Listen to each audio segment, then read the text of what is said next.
पंजाब केवल भौगोलिक दृष्टि से ही नहीं बल्कि ऐतिहासिक दृष्टि से भी भारत के लिए एक अहम क्षेत्र रहा है।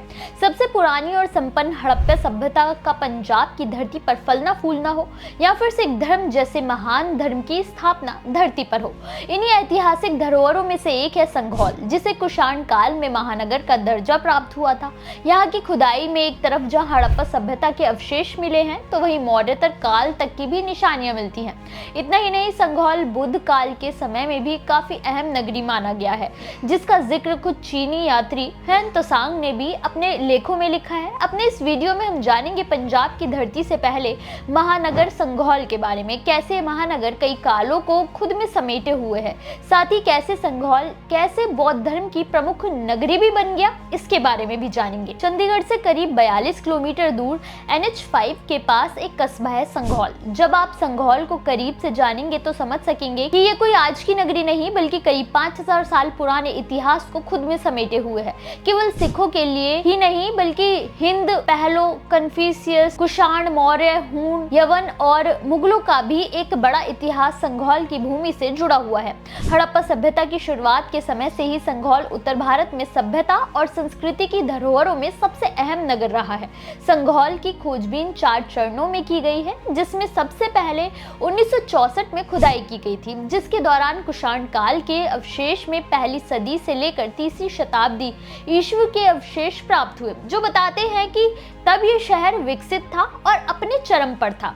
ये व्यापार का मुख्य केंद्र हुआ करता था। वही 1968 में खुदाई की गई तो एक प्राचीन बौद्ध स्तूप मिला था। उसके बाद 1985 में खुदाई की गई, जिसमें पहली और दूसरी शताब्दी ईस्वी की 117 पत्थर की संरचनाएं मिली, जो असल में मथुरा कला की मूर्तियां हैं। खुदाई के दौरान यहाँ से हूण शासक तोरामान, मिहिर कुल, गोंदो, कन्फ्यूशियस, कुषाण और अर्ध जनजाति के साथ साथ हिंद, पहलों के समय की भी मुद्राएं मिली थी, जिसे पुरातत्वविद ऐसा मानते हैं कि हो ना हो यहाँ टकसाल भी जरूर मौजूद होगा। 1968 में खुदाई के दौरान यहाँ बौद्ध स्तूप होने के निशान मिले थे। इतिहासकारों के अनुसार जो सम्राट अशोक ने अपनी 84,000 स्तूपों में से 5 स्तूप यहाँ भी बनवाए थे, लेकिन फिलहाल आपको केवल 2 स्तूपों के होने की ही साक्ष्य मिलते हैं।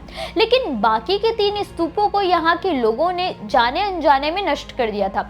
बौद्ध अभिलेखों में इस स्थान को संघल कहकर बुलाया गया है, जो बाद में संघौल नगर कहलाने लगा था। वहीं चीनी यात्री हेन त्सांग के वृतांत के अनुसार ये बौद्ध स्तूप का मिले अवशेष असल में ईसा पूर्व 7वीं सदी के हो सकते हैं। ये वो समय था जब पंजाब की धरती पर विशिष्ट कला शैली विकसित होनी शुरू हुई थी। उस समय के वृहद स्तूप के भग्नावशेष इस समय को दर्शाते हैं।